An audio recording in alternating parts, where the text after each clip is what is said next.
Pendant plusieurs mois, je faisais entre 300 et 500 000 euros par mois et je traînais dans des villas comme ici où je suis pour les vacances. Les plus gros du marché m'envoyaient des messages quand ils avaient des trucs à résoudre.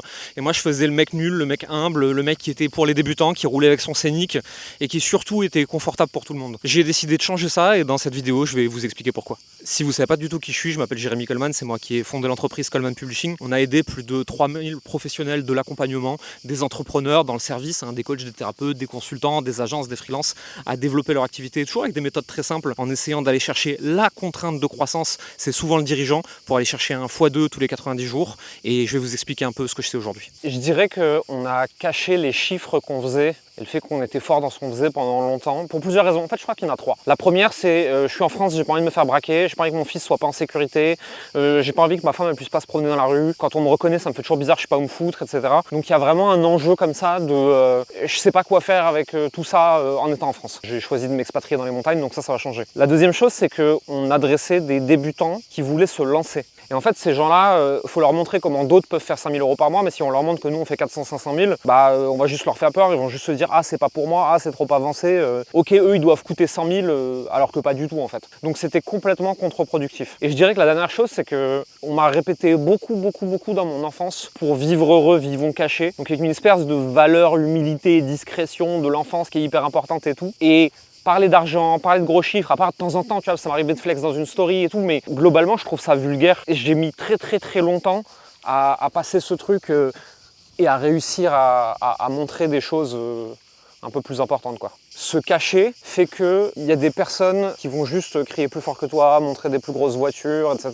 Et dans l'inconscient collectif, ces gens-là sont meilleurs que toi, alors que pas forcément, tu vois. Quand on a arrêté de se diminuer, qu'on a arrêté de se cacher, qu'on a commencé à montrer des trucs, il y a des gens qui se sont autorisés à le faire aussi. Et donc ces gens-là, on leur rendait pas service et on les aidait pas vraiment parce qu'on nourrissait un narratif de il faut être discret, il faut être petit, il faut être humble, il faut pas en faire trop, etc. Ouais, genre, si tu gagnes 500 000 balles par mois, tu dois rouler en Scénic parce que ça dit quelque chose de toi. Non, en fait, ça dit juste que moi, j'aime pas les bagnoles et que je m'en branle, en fait. Et je me suis rendu compte à quel point le fait de cacher une partie de ma réalité financière, personnelle et professionnelle, ça a empêché d'inspirer tout un tas de gens, en fait. Et c'est ça qui est un peu triste.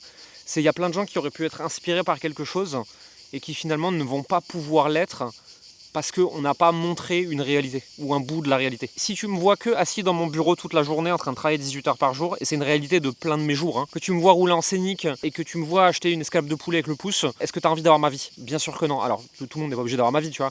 Mais d'un coup, est-ce que tu as envie d'avoir mes résultats ou tu te dis que c'est forcément cette vie-là que tu vas devoir avoir? Sauf qu'en fait, moi je suis un obsessionnel ultra passionné qui adore ce que je fais, et donc rouler en Scénic pour moi je m'en branle parce qu'en fait ce que les gens ne savaient pas c'est que je roule au Scénic en quotidien, mais chaque fois que je me barrais de quelque part je louais une voiture en fait, donc j'étais tout le temps avec des grosses caisses qui font vroom vroom là, alors pas des trucs fluo ras le sol parce que ça sert à rien avec une poussette, mais des gros SUV, des gros 4x4 et tout, mais je le montrais pas. Être 18 heures par jour derrière son ordi à réinventer sa boîte et le monde, moi je surkiffe ça. Mais vu que je montrais pas à quel point je kiffe, que je montrais pas les autres caisses, que je montrais pas ce qui moi est ma rich life à moi, du coup les gens ils voient que ce qui a l'air négatif pour eux et ça les inspire pas à se challenger. Les gens ils vont se dire si c'est pour avoir cette vie là autant que je reste à 10 000 balles par mois. Ouais, mais tu n'impactes pas le marché, tu fais pas de choses positives, tu vas pas pouvoir aider plus de gens, tu vas pas pouvoir construire une équipe, tu vas pas pouvoir payer des choses à ta famille, tu vas pas pouvoir créer une entreprise dont tu seras fier et qui va perdurer sans toi et tout. Et en ne montrant pas toute ma réalité, je limitais les gens. C'est un peu triste en fait. Tout ça parce que moi j'étais pas à l'aise avec ma notion de l'humilité, ma notion de la vulgarité, qui sont des concepts que moi j'avais polarisés, et ça n'a pas de sens en fait. En ayant moi polarisé des trucs, j'ai privé des gens, tu vois. Si je ne partage pas des clients extraordinaires, je me prive d'inspirer les autres. Si je ne partage pas une partie de ma réalité financière, même si c'est pas 100% de mes jours, j'ai pas un chef étoilé à la maison à chaque repas. Mais par contre, j'ai un chef étoilé à domicile quand je pars en vacances. Et chez nous, à la maison, on a une cuisinière. C'est toutes ces considérations qui ont fini par me donner envie de plus rien montrer, plus rien dire, à part vraiment du business pur et dur, tu vois. Comment recruter un closer, comment faire son funnel, comment scaler son offre et tout. Sauf que c'est qu'une partie, ça, de tout le bordel. Et en fait, tu finis par te priver d'une partie de toi-même. Et les réactions sur les réseaux sociaux ont été très drôles. J'ai tous les gens qui gagnent de l'argent, qui ont du succès, qui réussissent des trucs, qui ont commencé à m'envoyer des messages genre « Ah, c'est trop bien ». À côté de ça, j'ai tout un tas de gens qui sont venus me dire « Ah non, mais reste comme t'es, moi ce qui me plaisait chez toi, c'est ce que t'étais avant, c'est quand t'étais humble, c'est justement parce que tu montrais pas et tout ». Je suis allé creuser du coup, 100% des gens qui m'ont dit ça n'ont jamais été clients. Et je t'assure qu'ils le seront jamais. Et donc en fait, c'est des gens qui n'ont jamais acheté chez moi et qui voudraient que je reste confortable, que je reste la version de l'entrepreneur à succès qui ne les met pas en danger. Et ensuite, j'en ai parlé avec mes clients et il y en a un ou deux qui ont dit « Ah non, moi j'aime pas trop ». Mais l'extrême majorité, ils ont répondu Si le message ne change pas, et que c'est juste que tu montres du décor un peu plus, etc., j'en ai strictement rien à taper. Parce que ce qui m'intéresse chez toi, c'est ton raisonnement, c'est ce que tu dis, comment tu penses, c'est l'entrepreneur que tu es. Ce qui m'intéresse chez toi, c'est les chiffres de scaling de boîte.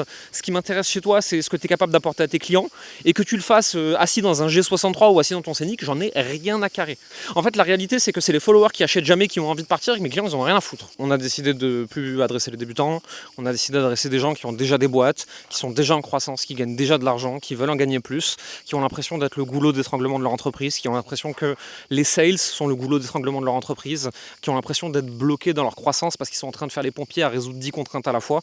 Et ces gens-là, on veut les aider à aller chercher un x2 tous les 90 jours. On va mettre en place des roadmaps, on va les accompagner sur des sprints, sur des formats longs, etc. Et on va être capable d'identifier avec l'équipe capée les gens qui font avancer l'entreprise. On va être capable d'identifier quel est le goulot d'étranglement de leur boîte, de venir le résoudre avec eux et d'aller chercher le x2, le prochain x2, le prochain x2, en se concentrant sur la bonne contrainte et pas en travaillant sur 17 000 trucs à la fois. L'équipe capée est exactement comme moi, c'est des obsessionnels de leur domaine. C'est-à-dire qu'ils font pas 17 000 trucs à la fois, ils en font un seul, ils le font bien, ils le font depuis longtemps, ils ne font que ça, et c'est pour ça qu'ils peuvent faire mieux que tous les autres en fait. Il y a trop de gens sur le marché qui aujourd'hui font de l'IA, mais avant de faire de l'IA, ils faisaient des funnels, avant de faire des funnels, ils faisaient des NFT, avant les NFT, ils faisaient des cryptos, et avant les cryptos, ils faisaient de la bourse, et avant ils faisaient de l'immobilier, et avant ils étaient closers, et avant ils étaient setters, et avant ils étaient copywriters, et avant ils étaient growth operators, et puis tu vois, moi les gens que je recrute, c'est des ultra spécialistes, obsessionnels, compulsifs, monomaniaques, des gens comme moi. Bien sûr qu'il y a 99% des situations où on ne sera pas les bonnes personnes et on ne sera pas bon, il faut surtout pas faire appel à nous. Et c'est pour ça que de toute façon il y a toujours des quiz à l'entrée, etc. Mais en fait, les 1% de situations où c'est nous les meilleurs, on va être les meilleurs avec un ordre de magnitude de x1000 par rapport aux autres en fait. Ok, maintenant si vous voulez en savoir plus sur comment est-ce qu'on peut vous aider, au moment où on se parle, il y a un truc très spécial qu'on est en train de mettre en place. Je vous ai mis le premier lien dans la description. Vous allez regarder là-bas, vous cliquez, vous suivez les étapes, tout va bien se passer. Je vous explique tout.